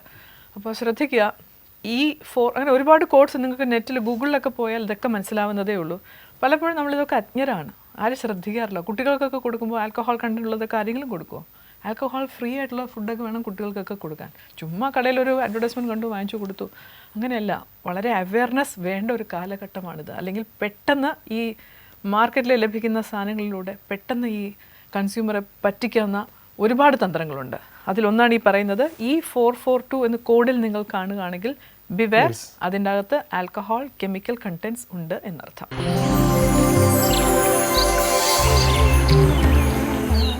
മലയാള സിനിമയിലാണെങ്കിൽ ഒരു കാലഘട്ടത്തിൽ, അതായത് പഴയ കാലഘട്ടത്തിൽ വയലാർ, അങ്ങനെയൊക്കെ കുറേ അമൂല്യമായ കുറേ ഗാനങ്ങൾ അല്ലേ. എന്തൊക്കെയായാലും അത് എല്ലാവരെയും ഇൻസ്പയർ ചെയ്തിട്ടുണ്ട്. തീർച്ചയായിട്ടും അനിലിനെയും ഇൻസ്പയർ ചെയ്തിട്ടുണ്ട്. തീർച്ചയായിട്ടും ഞാൻ പറഞ്ഞില്ല, എനിക്ക് മുൻപേ നടന്ന എല്ലാവരും തന്നെ എനിക്ക് വഴിയൊരുക്കിയവരാണ്. അങ്ങനത്തെ ഗാനങ്ങൾ നിങ്ങളുടെ ഇഷ്ടപ്പെട്ട? നമ്മൾ നടന്നു പോകുന്ന ഹൈവേ റോഡ് നമ്മൾ ഉണ്ടാക്കിയതാണോ? അല്ലല്ലോ, നമുക്ക് മുമ്പേ വന്നവരാണല്ലോ ആ പാത ഒരുക്കിയത്. ആ പാതയിൽ വണ്ടി ഓടിക്കലാണ് നമ്മൾ ചെയ്തുകൊണ്ടിരിക്കുന്നത്. Yes, really I mean it. അതാണ് ശരി. ഞാനും അതിലൂടെ പോകുന്ന ആളാണ്. പക്ഷെ എനിക്ക് പറയാൻ എൻ്റെതായ ഒരു ഹോണുണ്ട്. എൻ്റെ ശബ്ദത്തിലൂടെയാണ് വണ്ടി ഓടിച്ച് പോണത്. മനസ്സിലായില്ലേ? എൻ്റെ ഹോൺ മുഴക്കിയാണ് ഞാൻ ആ വണ്ടി ഓടിച്ച് പോണത്. അത്രേ ഉള്ളൂ ഞാൻ ചെയ്യുന്നത്. എൻ്റെ സ്വത്തം ഞാനവിടെ എൻ്റെ എന്തോന്ന് എൻ്റെതായ എനിക്ക് കൊടുക്കാൻ പറ്റുന്നതുകൊണ്ടാണ് എന്നെ തിരിച്ചറിയുന്നത് എന്നാണ് ഞാൻ വിശ്വസിക്കുന്നത്. അല്ല എല്ലാവരെയും പോലെയാണെങ്കിൽ ബഹളത്തിനിടയ്ക്കിൽ പോകുന്ന ഒരു ശബ്ദമായി പോകും ഞാൻ. അതല്ലാതായിരിക്കണം, വേറൊരു ശബ്ദമായിരിക്കണമെന്ന് ഞാൻ എപ്പോഴും ആലോചിക്കാറുണ്ട്. എന്നൊരു തലയും കുത്തി നിന്ന് ആഹാരം കഴിക്കുകയൊന്നും ചെയ്യത്തില്ല. ഒരു വ്യത്യാസം എല്ലാ ദിവസവും ഇങ്ങനെയാണ്, ഇന്ന് തലയും കുത്തി നിന്ന് ഇച്ചിരി ആഹാരം കഴിച്ചേക്കാം എന്നൊക്കെ വിചാരിക്കണമെന്നില്ല. പക്ഷെ ഒരാൾ പോപ്പുലർ ആകുന്നത് എങ്ങനെയാണെന്ന് വെച്ചാൽ ഒരു നാട്ടിലെ രാജാവിനെ കണ്ടറിയാൻ പ്രജകളുടെ സ്വഭാവം എന്നുള്ളതാണ്. ഒരു നാട്ടിലെ രാജാവ് ഒരു നല്ല ഗുണ്ടയാണെന്ന് വെച്ചു, അപ്പോൾ നാട്ടിലെല്ലാവരും ഗുണ്ടകളാണെന്ന് കരുതി വെച്ചാൽ മതി. ഒരു നാട്ടിൽ വളരെ പാവമാണെന്ന് വെച്ചോളൂ, ആ നാട്ടിൽ പാവങ്ങളായിരിക്കും. യഥാ രാജ തഥാ പ്രജ എന്നുള്ളത് തിരിച്ചും മറിച്ചുമാണ് എല്ലാ കാര്യത്തിലും. അതാണ് ഇപ്പോൾ ഇവിടെ ഈ നാട്ടിൽ ഇപ്പോൾ സിൽക്ക് സ്മിതയുടെ ഡാൻസാണ് ഇപ്പോഴും ആവശ്യമെങ്കിൽ വീണ്ടും സിൽക്ക് സ്മിത ജനിക്കും എന്നുള്ളതാണ് സത്യം. അനിൽ പനച്ചൂരാൻ്റെ പാട്ട് ആവശ്യമില്ലെങ്കിൽ ഒരു കാലത്ത് ജനിക്കത്തില്ല, അത് പോകും, തിരശ്ശീലയ്ക്ക് പിന്നിൽ മറഞ്ഞു പോകും. കാലമാണ് എന്ത് ചെയ്യുന്നത്. അങ്ങനെ കാലാധിവർത്തിയായി നിൽക്കുന്ന പുസ്തകം എന്ന് പറയുന്നത് എന്താണെന്ന് ചോദിച്ചാൽ എഴുത്തച്ഛൻ്റെ കവിതയാണ് മലയാളത്തിലാണ്. പൈസ കൊടുത്തിട്ടാണ് ഞങ്ങളുടെ നാട്ടിലൊക്കെ ഇത് വായിപ്പിക്കുന്നത്. പിന്നെ ഭാഗവത പാരായണം എന്നൊക്കെ പറഞ്ഞ് എന്താ സംഭവിക്കുന്നത് നിങ്ങൾക്ക് അറിയാമോ? എഴുത്തച്ഛൻ്റെ ഒന്നാം തരം കവിതയാണ് വായിച്ച് കേൾപ്പിക്കുന്നത് നാട്ടുകാരെ മൈക്കിലൂടെയൊക്കെ. ഏത് പുസ്തകമുണ്ട് ഞങ്ങളുടെ ആരെങ്കിലും കവിത ഇപ്പോൾ വായിച്ചിട്ട് പൈസ വല്ലതും ആർക്കെങ്കിലും കൊടുത്ത് വായിപ്പിക്കുന്നുണ്ടോ? പക്ഷെ നിങ്ങളുടെ കവിതകൾ പാടി ഒരുപാട് പേര് പ്രൈസ് വാങ്ങിക്കുന്നുണ്ട്. അത് ഗപ്പൊക്കെ കൊടുക്കുന്നുണ്ട്. പക്ഷേ രാവിലെ പോലെ വൈകുന്നേരം വരെ അനിൽ പനച്ചൂരിൻ്റെ കവിത ചൊല്ലിയിട്ട് വന്ന ഒരാളിന് പൈസ ദക്ഷിണ വല്ലതും കൊടുക്കുമോ? ഇല്ല. അത് എഴുത്തച്ഛൻ്റെ കവിതയ്ക്കല്ലേ ഉള്ളൂ, വേറെ ആരുടെ കവിത അല്ലെങ്കിൽ അത്തരം പുരാണം അതുപോലെ എഴുതിയവർക്കല്ലേ ഉള്ളൂ. പക്ഷെ ഇനി ഒരു 20 വർഷം കഴിയുമ്പോഴത്തേക്ക് സ്കൂൾ ലെവലിൽ അനിൽ പനച്ചൂരാൻ്റെ കവിതകൾ പഠിക്കുന്ന ഒരു സമയം വരുമ്പോൾ തീർച്ചയായും അത് പഠിക്കുക പഠിപ്പിക്കുക ഇപ്പൊ എഴുത്തച്ഛൻ ഏത് കാലത്ത് എഴുതിയതാണ് നമ്മളിപ്പോ പറയുന്നത്. അതാണ് ഞാൻ പറഞ്ഞത്. കാലങ്ങളോളം അങ്ങനെ നിൽക്കുന്ന പുസ്തകം. അതാണ് അത് കവിതയുടെ എഴുത്തച്ഛനായിരിക്കണമല്ലോ, എഴുത്തച്ഛനാവണ്ടേ. ഒരു അത് പറയേണ്ടത് ഒരു ഞങ്ങളല്ലേ. പാട്ടിൽ തന്നെ ഉണ്ട്, കാലം മാറി വരും കാറ്റിൻ ഗതി മാറും അതെ അതെ. എന്ന് പറയുന്ന പോലെ ഇനി ഒരു ജനറേഷൻ ഒരു 10 എനിക്ക് തോന്നുന്നു ഒരു 100 വർഷത്തിന് ശേഷമൊക്കെ നോക്കുമ്പോൾ അനിൽ പരശുരാന്റെ കവിതകളായിരിക്കും ചിലപ്പോൾ ഓരോ ആൾക്കാർ ചൊല്ലുന്നത്. 100 വർഷത്തിനിടയ്ക്ക് ഈ എന്ത് സംഭവിക്കുമെന്നും പറയാൻ പറ്റില്ല. ഇതിന്റെ പോക്ക് കണ്ടിട്ട് അങ്ങനെ പ്രതീക്ഷയൊന്നുമില്ല. ഒന്നും പ്രതീക്ഷിക്കണ്ട. എപ്പോഴും ആഹാരം കഴിച്ച് തയ്യാറായിരിക്കുക പോവാൻ. വിശപ്പുണ്ടാവരുത് പോകുമ്പോൾ. കാരണം നമുക്ക് വേണ്ടി അന്നം തരാൻ വേറെ ആളുകൾ ചിലപ്പം ബാക്കി വരില്ല. ബാക്കിയില്ലാത്ത സമൂഹത്തിൽ നേരത്തെ ആഹാരം കഴിച്ച് തൃപ്തിയായിരുന്നുള്ളൂ. ഭയങ്കര ഒരു വാചകമാണ്. ഉണ്ട് തൃപ്തിയായി നിറഞ്ഞിരുന്നുള്ള ഊണ് കഴിച്ച് നിറയാൻ പറ്റൂ. അഴിമതി കാണിച്ച് നിറയാൻ പറ്റത്തില്ല. അതുകൊണ്ടല്ലേ സ്വിറ്റ്സ് ഗവൺമെന്റ് ഇപ്പൊ പൈസ വേണ്ടെന്ന് അവർ തിരിച്ചു വായിക്കുന്നു എന്ന് പറയുന്നത്. അവിടെ കൂടുതലായി ഇവിടുന്ന് അഴിമതി കാണിച്ച് അവിടോട്ട് കയറ്റി വിടുമായിരുന്നു പൈസ. ഇനി വേണ്ട, അവർക്ക് അവിടെ വേണ്ടെന്ന് പറയുന്നത്. എന്തിനാണ് ഇത്ര പൈസ എന്ന് വെച്ചിട്ട്? നിറവ് എന്ന് വെച്ചാൽ ആഹാരം കഴിച്ച് നിറയാൻ പറ്റൂ. ഒരാൾക്ക് നിറയാൻ പറ്റുന്ന അത്രേ ഉള്ളൂ. ആ നിറവായിട്ട് ഇരുന്നോളുക എപ്പോഴും. കഴിക്കുക, ആഹാരം കഴിക്കുക പറഞ്ഞതിന്റെ അർത്ഥം തന്നെ അന്ന വിചാരം മുന്ന വിചാരം കഴിക്കുക. അതെ, എപ്പോഴും നമ്മൾ നിറഞ്ഞ്. ആഹാരം മാത്രമേ ഒരാൾ മതി എന്ന് പറയത്തുള്ളൂ, എപ്പോഴും പറയും. ഉദ്ദേശിച്ചത് ഒരു നിറവുണ്ടാവണം ലൈഫിൽ. ക്രേവിങ്സ് ആണ് നമ്മൾ ഏറ്റവും വലിയ. വേറെ ഒരു സ്ഥലത്തും നമുക്ക് നിറയാൻ പറ്റില്ല. ശ്രീബുദ്ധന്റെ വാക്കുകളാണ്. Desire is the root cause of all miseries. അതെ അതെ. അതുകൊണ്ട് എന്താ ചെയ്യേണ്ടത്? ഒരുപാട് ക്രേവിങ്സ് ഇല്ലാണ്ടിരിക്കും. ഇനി ഞാൻ ചോദിക്കാം, what is the cause of desire? എൻ്റെ പോയിന്റ് തുടങ്ങുന്ന അവിടെ നിന്നാണ്. If desire is the cause of miseries, ഈ മിസറീസിന്റെ കോസ് ഡിസയർ ആണെങ്കിൽ what is the cause of desire? നമ്മുടെ മെറ്റീരിയൽ ആയിട്ടുള്ള നോളജ് ആണ് പ്രശ്നം. അറിവാണ് പ്രശ്നം. അറിവ് എന്ന് പറയുന്നത് അതാണ്. അറിവ് എന്ന് പറയുന്ന ഒരു പ്രശ്നമുണ്ട്. അറിവ് ചെറുതായിട്ടേ തുടങ്ങുന്നുള്ളൂ. ഒരു അറിവ് ഒരാളിലേക്ക് വരുന്നത് ഭയങ്കര കൊച്ചായിട്ടാണ്. മുഴുവൻ അറിവ് ഒരാൾക്കുണ്ടാകുന്നില്ല. കാട് കാണാൻ പോകുന്ന പോലെയാണ്.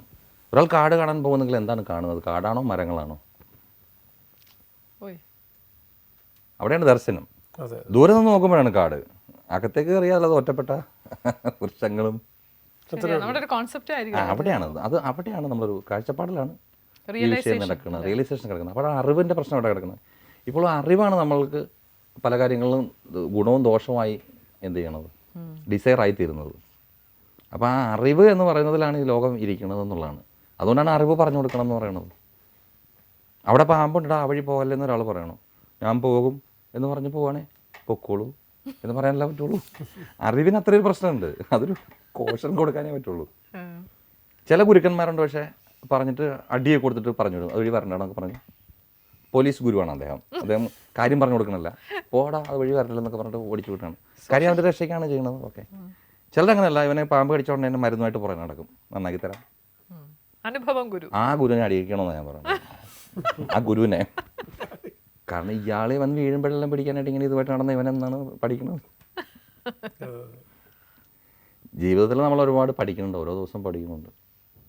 എനിക്കും ഒരുപാട് പഠിക്കാനുണ്ടെന്നുള്ളതാണ് സത്യം. പോകുവാൻ നമുക്ക് ഏറെ ദൂരമുണ്ട്, അത് ഓർക്കുവിൻ. പോകുവാൻ നമുക്ക് ഏറെ ദൂരം ഉണ്ടെന്നുള്ളതാണ്. ഒരുപാട് പോകാനുണ്ട്. മോക്ഷം വരെ സമയം കിടക്കുകയാണ്. ഇഷ്ടംപോലെ സമയമുണ്ട് ജനിക്കാനും മരിക്കാനും ഒക്കെ. പഠിക്കാനായിട്ട് ഓപ്പൺ യൂണിവേഴ്സിറ്റി തുടങ്ങിയതാണ്. ഓപ്പൺ യൂണിവേഴ്സിറ്റി ഓപ്പൺ ആണ്. എന്ത് പഠിക്കണമെങ്കിലും ഓപ്പൺ യൂണിവേഴ്സിറ്റി ഉണ്ട്. അതെവിടെയാണ് ഓപ്പൺ യൂണിവേഴ്സിറ്റി? അവർക്ക് തന്നെ അറിയത്തില്ല എവിടെ ഉണ്ടെന്നുള്ളത്. പഠിക്കാം. ഓക്കെ, ഓപ്പൺ ആണ്. University is open. University is open to all. എന്ത് പഠിക്കണം എന്നുള്ളത് ആൾക്കാർക്ക് അറിയത്തില്ല. എവിടെയാണ് ഓപ്പൺ? അവിടെയാണ് ഗുരു. ശരിക്കും ഗുരുവിന്റെ ജോലി അതാണ്. എന്ത് പഠിക്കണം എന്ന് പറഞ്ഞു കൊടുക്കലാണ് യഥാർത്ഥ ഒരു ശാശ്വതമായ ഗുരു ചെയ്യുന്ന. അതാണ്. അതാത് സമയങ്ങളിൽ ജീവിതത്തിന്റെ ഓരോ ജംഗ്ഷനിൽ എന്നെ ഓരോന്ന് പഠിപ്പിച്ച ഓരോ ഗുരുക്കന്മാരുണ്ട്. ഗുരു എന്നൊരു കവിത തന്നെയുണ്ട്. അരിയിൽ ആദ്യമായി ഹരിയെന്ന് എന്നെ എഴുതി പഠിപ്പിച്ച അച്ഛനാണ് എൻ്റെ ഗുരു. അത് അരിയിൽ എഴുതി താമസിച്ചപ്പോൾ തന്നെ എന്നോട് പറഞ്ഞ്, ഈ അരിയിൽ എഴുതിയ എന്തെന്ന് വെച്ചാൽ അരിക്ക് വേണ്ടി നീ ഹരി എഴുതി പഠിച്ചോണം എന്നുള്ളതാണ് അർത്ഥം. അരി തിന്നാനാണ് ഹരി എന്ന് അച്ഛൻ എന്നോട് പറഞ്ഞു അന്ന് തന്നെ. എന്തിനാണ് നീ അരിയിൽ എഴുതുന്നത്? എന്നാൽ ഗോതമ്പ് മാവ് എടുത്ത് വെച്ച് എഴുതിയാൽ പോരായിരുന്നു. ഇപ്പൊ ആണെങ്കിൽ മൈദാമാവിനകത്ത് എഴുതി പഠിക്കും പിള്ളേർ. മൈദാമാവിന് അത് തറാന്ന് എഴുതി പഠിക്കണം. ഇപ്പോഴത്തെ ഒരു രീതി വെച്ച് ആദ്യം പഠിക്കുന്ന ഹരിയല്ല, ഇപ്പോൾ തറാന്ന. ഞങ്ങളന്ന് തറയിലായിരുന്നെങ്കിലും ഹരി എന്നാണ് എഴുതി തുടങ്ങി. അപ്പൊ അരിയിൽ ആദ്യമായി ഹരി എന്ന് അച്ഛൻ്റെ മടിയിലിരുന്ന് ഞാൻ എഴുതിയ ഓർമ്മയിൽ നിന്നാണ് എൻ്റെ ഗുരുത്വം തുടങ്ങുന്നത്.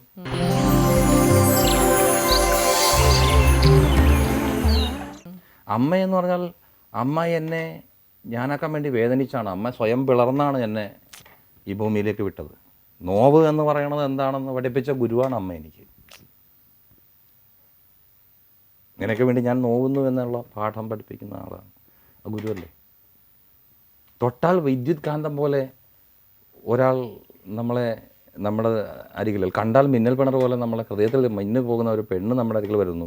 അവൾ എന്നെ പ്രണയം പഠിപ്പിച്ചിട്ടുണ്ട്. അപ്പോൾ അവളും ഗുരുവാണ്, പ്രണയ ഗുരു. ഗുരു അനന്തതയാണ്. എൻ്റെ കുഞ്ഞു പോലും എനിക്ക് ഗുരുവാണ്. കാരണം അവൻ എനിക്കറിയാത്ത ചില കാര്യങ്ങൾ അവൻ കണ്ടുപിടിക്കുന്നുള്ളതാണ്. എൻ്റെ മകൾ എന്നോട് ചോദിച്ചൊരു ചോദ്യമുണ്ട്. നമ്മൾ വിഖ്യാതമായൊരു കവിതയാണ്, എനിക്ക് ഏറ്റവും ഇഷ്ടപ്പെട്ട പാട്ടാണ് ഒ.എൻ.വി. സാറിൻ്റെ. പൊന്നരിവാളം വിളിയിലെ കണ്ണെറിയുന്നോളെ ആ മരത്തിൻ പൂന്തണലിൽ വാടി നിൽക്കുന്നോളെ. എൻ്റെ മോള് ചോദിച്ചത് ഭയങ്കര സിമ്പിളായിട്ട് അവൾ ചോദിച്ചത്, അച്ഛാ രാത്രിയിൽ തണലുണ്ടോ എന്നാണ് ചോദിച്ചത്. ഇത് ഞാൻ ഒ.എൻ.വി. എന്ന് പറഞ്ഞ വലിയ മനുഷ്യനോട് എതിർത്തുകൊണ്ട് എൻ്റെ കുഞ്ഞ് ചോദിച്ച പൊട്ട ചോദ്യമാണത്. പക്ഷേ ആ പൊട്ട ചോദ്യമാണ് എനിക്കും വഴി തെളിച്ചത്. ശരിയല്ലേ എന്ന് ഒരു ചോദ്യമുണ്ട്. തണൽ എന്നത് വാക്ക് അവളറിഞ്ഞു, ഞാൻ ഇത്രയും കാലം അറിഞ്ഞിരുന്നില്ല എന്നുള്ളതാണ് സത്യം. അവളിൽ നിന്നും പഠിച്ചു എന്നുള്ളതാണ്. തണൽ എന്ന് പറയുന്നത് ഈ സൂര്യനുള്ളപ്പോഴാണ് തണൽ എന്ന് പറഞ്ഞ വാക്കിൻ്റെ അർത്ഥമുണ്ടാകുന്നത്. മറ്റത് നിഴലാണ്, തണലല്ല എന്നുള്ളതാണ്. അത് പാഠമാണ്. കൊച്ചുകുട്ടികൾക്ക് അത്തരത്തിൽ നമ്മളെ തിരുത്താൻ പറ്റും എന്നുള്ളതാണ്. അപ്പോൾ ചെറിയ സംശയങ്ങൾ നമുക്ക് വലിയ, കാരണം അവർക്ക് നേരത്തെ കൂട്ടി ഇത് ഒ.എൻ.വി. എഴുതിയാണെന്നൊന്നും അറിയില്ലല്ലോ. എനിക്കെല്ലാം അറിയുള്ളത്. ഇതാണ് ആ പ്രശ്നം. നമ്മളെ തിരുത്താൻ പുതിയ തലമുറ വരുമ്പോൾ അതും ഗുരുവാണ് എന്ന് അറിയുക. അതുകൊണ്ടാണ് വിഷ്ണുവിനെ പരമഗുരു എന്നൊക്കെ പറയുന്നത്. കാരണം പുള്ളി ഈ 3 കാലത്താണ്, ത്രികാലങ്ങളും ചേർന്ന് കിടക്കുന്ന ഒരു ശക്തി എന്ന നിലയിലാണ് അതിനെ ഗുരു എന്ന് വിളിക്കുന്നത്. ഗുരു എന്ന സങ്കല്പത്തിന് അർത്ഥം അതാണ്. 3 കാലങ്ങളിലും ഏകമായിരിക്കുന്ന ഒരു കാര്യമായിരിക്കും ഒന്ന് സത്യം ഉണ്ടാകും. അത് നമ്മളെ പഠിപ്പിക്കുന്നു എന്നുള്ളതാണ്. ശരിക്കും തണലും നിഴലും രണ്ടാണ്. ഞാൻ ഒരാളുടെ തണലിലാണ്. ആ തണൽ എന്ന് പറയുന്നത് ഒരേ സമയം, തണലെന്ന വാക്ക് നിഴലല്ലോ. നിഴലൊരു നെഗറ്റീവ് എഫക്റ്റാണ്. ഒരിക്കലും കവി അത് പ്രയോഗിക്കില്ല. കവി പോസിറ്റീവായ കാര്യമേ പ്രയോഗിക്കുള്ളൂ. നിഴൽ എന്ന് പറഞ്ഞാൽ ഒരാളുടെ നിഴലിൽ എന്ന് പറയുമ്പോൾ നിഴൽ അയാളെ മറയ്ക്കുന്നുണ്ടെന്നുള്ളതാണ്. പ്രകാശത്തിന് വിരുദ്ധമാണ് നിഴൽ എന്നുള്ളതാണ് സത്യം. തണൽ അതല്ല. തണൽ പ്രകാശമുള്ളപ്പോഴും ആ ചൂടിൽ നിന്ന് നമ്മളെ ആശ്വസിപ്പിക്കുന്നു എന്നുള്ളതാണ് തണലിനുള്ളത്. നിഴൽ നിങ്ങളെ മറഞ്ഞിരിക്കാൻ സഹായിക്കുന്നുണ്ട്, പക്ഷേ ഒളിച്ചിരിക്കാൻ വേണ്ടി സഹായിക്കാം. പക്ഷേ തണലതല്ല. ആ വാക്ക്, ഒരു വാക്ക് എത്രത്തോളം അന്തരാർത്ഥമുള്ളതെന്ന് നമ്മളെ ചിലപ്പോൾ കുഞ്ഞുങ്ങൾ പഠിപ്പിക്കും. നമ്മൾ പറയുന്ന വാക്ക് എന്താണെന്ന് നമ്മൾ ചിലപ്പോൾ പല വാക്കുകളും ഉഗ്രൻ പുളി എന്നൊക്കെ പറഞ്ഞു പറയും. നമ്മൾ പുളിയെക്കുറിച്ചൊക്കെ, ഉഗ്രൻ എന്ന വാക്കും പുളി എന്ന വാക്കും തമ്മിൽ ഒരു ബന്ധമില്ല. ഭയങ്കര സമാധാനമായെന്നൊക്കെ പറയാം. അതെന്താ മനസ്സിലായില്ല. ഭയങ്കര സമാധാനം ഉണ്ടായിരുന്നു. ഭയങ്കരം വെച്ചാൽ ഭയം ഉണ്ടാക്കുന്നതാണ്. അതെന്തൊരു സമാധാനമാണെന്ന് മനസ്സിലാകത്തില്ല.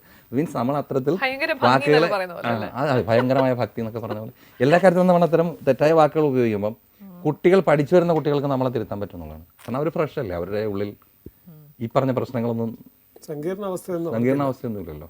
അതുകൊണ്ട് നമ്മുടെ ഗുരു, നമ്മുടെ കുഞ്ഞും നമ്മുടെ ഗുരുവാകുന്നതാണ്. ഗുരു എന്ന വാക്ക് അത്ര അനന്തമായ, നമ്മളെ സ്നേഹിക്കുന്ന ആരാന്ന് നമ്മൾ അറിയുന്നില്ല എന്നുള്ളതാണ് സത്യം.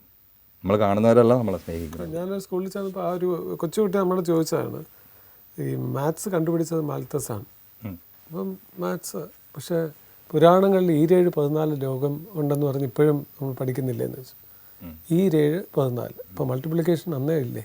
അത് എഴുതിയ ആൾ എഴുത്തച്ഛനാണ്. 14 ലോകം എന്നൊക്കെ പറഞ്ഞ ആൾ. അപ്പം ഇത് ഒരു കാലഘട്ടത്തിൽ തന്നെ പണ്ടുണ്ട്. 5 5 ഉടനെ എന്നൊക്കെ പറഞ്ഞൊരു പ്രയോഗമല്ലേ. അപ്പോൾ അത് വേറെ കാര്യങ്ങളാണ് പുള്ളി പറഞ്ഞത്. കണക്ക് എന്ന് പറഞ്ഞാൽ ഗുണനപ്പട്ടിക എന്ന് പറയുന്നത് ഗുണകോഷ്ടം എന്നാണ് പറയുന്നത്. ഗുണകോഷ്ടം പണ്ട് പറയുന്നത്. ഗുണനപ്പട്ടിക എന്നുള്ളത് 1 2 2 ഈ 2 4 എന്നൊക്കെ പറഞ്ഞ് പഠിച്ച് നമ്മൾ ഉറപ്പിക്കുന്നതിന് അങ്ങനെ പറയുന്നത്. ഗുണകോഷ്ടം ഉരുവിടുക എന്ന് പറയും. അത് പണ്ടേ ഉണ്ട്. അപ്പോൾ അനിലിൻ്റെ പുതിയ സിനിമ വരാൻ പോവുകയാണ്. അതിന് നമ്മളെ പ്രേക്ഷകരോട് അല്ലേ എന്താണ് പറയുന്നത്? എന്താ മെസ്സേജ് ഉള്ളൊരു സിനിമയാണ് കിഡ്നി ബിരിയാണി. ആ സിനിമ എന്തുകൊണ്ട് പ്രേക്ഷകർ കാണണം എന്ന് പറയാമോ? എന്തുകൊണ്ട് കാണണം എന്ന് വെച്ചാൽ, ഒരു ചെറിയ സിനിമയെയും പ്രൊമോട്ട് ചെയ്യാൻ നമ്മൾ തമിഴ് സിനിമയൊക്കെ കണ്ട് വിജയിപ്പിക്കുന്നവരല്ലേ. അപ്പോൾ നിങ്ങൾ കുറച്ച് മെസ്സേജുള്ള മലയാള സിനിമയെ കൂടെ വിജയിപ്പിക്കണം എന്നുള്ളതാണ്. മലയാള സിനിമയെ നമ്മളാണല്ലോ അനുഗ്രഹിക്കുകയും ആശീർവദിക്കുകയൊക്കെ ചെയ്യേണ്ടത്. ഞങ്ങളിപ്പോൾ ഈ സിനിമ കൊണ്ടുവന്നിട്ട് കന്നഡയിൽ കൊണ്ട് കാണിച്ച് ബാംഗ്ലൂർ കൊണ്ടുവന്ന് ഇത് റിലീസ് ചെയ്തിട്ട് വല്ല കാര്യമുണ്ടോ? അതിനകത്തൊരു നല്ലൊരു മെസ്സേജ് ഉണ്ടെന്നുള്ളതൊരു വലിയ അതെ, മെസ്സേജ് ഉണ്ട് എന്നുള്ളത് മാത്രമല്ല, അത് എൻ്റർടൈനിങ് ആണ് സിനിമ അത്ര അങ്ങനെ ഒരു താഴ്ന്ന പിച്ചിലുള്ള സിനിമയൊന്നും അല്ല. അതിൽ കൊമേഴ്സ്യൽ ഘടകങ്ങളൊക്കെ ഉണ്ട് സിനിമയ്ക്ക്. മ്യൂസിക് രതീഷ് കൃഷ്ണ എന്ന് പറഞ്ഞ ഒരു പുതിയ മ്യൂസിക് അതിൽ പാടിയിട്ടുണ്ടോ? അതിൽ ഞാനൊരു കവിത ചൊല്ലിയിട്ടുണ്ട് അതിനകത്ത്. അത്രേ മാത്രമേ. അഭിനയിച്ചിരിക്കുന്ന മധു സാറുണ്ട്, പത്മശ്രീ മധു സാറുണ്ട്. പിന്നെ രഞ്ജിത്ത്, തമിഴിലുള്ള നമ്മുടെ പിന്നെ രാജമാണിക്യത്തിലെ വില്ലനായിട്ട് അഭിനയിച്ച രഞ്ജിത്ത്, അദ്ദേഹമുണ്ട്. പിന്നെ പുതിയ തലമുറയിൽപ്പെട്ട കുറേയധികം ആർട്ടിസ്റ്റുകളുണ്ട്. നായിക പലരും പെൺകുട്ടികളുണ്ട് അതിൽ നായികമാർ. പ്രത്യേകിച്ച് ഒരു നായിക അത്തരം സങ്കല്പങ്ങൾക്കൊന്നും അതിൽ പ്രസക്തിയുള്ളതല്ല. രോഗിയും അത്തരം വിഷയങ്ങളാണ് കൂടുതൽ കൈകാര്യം ചെയ്യുന്നത്. അതാ ഞാൻ പറഞ്ഞു, ഒരു നല്ല മെസ്സേജ് ഉണ്ട് അതിനകത്ത്. അപ്പോൾ ഞങ്ങളുടെ പുലർകാലത്തിൽ ഞങ്ങളുടെ ഈ ഒരു വളരെ ചുരുങ്ങിയ സമയത്തിൽ ഒരുപാട് നല്ല കാര്യങ്ങൾ ഞങ്ങളോട് ഷെയർ ചെയ്തു. ഒരു കവി ചിന്തിക്കുന്ന രീതികളെക്കുറിച്ചൊക്കെ ഞങ്ങൾക്ക് മനസ്സിലാക്കി തന്നു.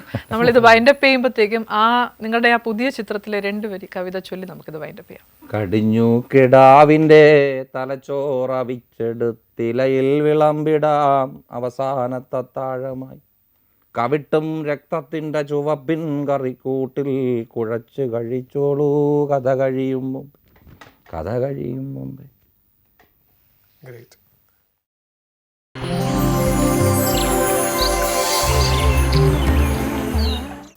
ഇന്നത്തെ സെൽഫി ആരാണ് നോക്കാം. കൺഗ്രാറ്റ്സ്. ഇന്നത്തെ സെൽഫിക്ക് ലഭിക്കുന്നത് ജീവൻ ടിവിയുടെ ലോഗോ പതിപ്പിച്ച ഒരു ടീഷർട്ടാണ്. It's a branded T-shirt from Jeevan T V.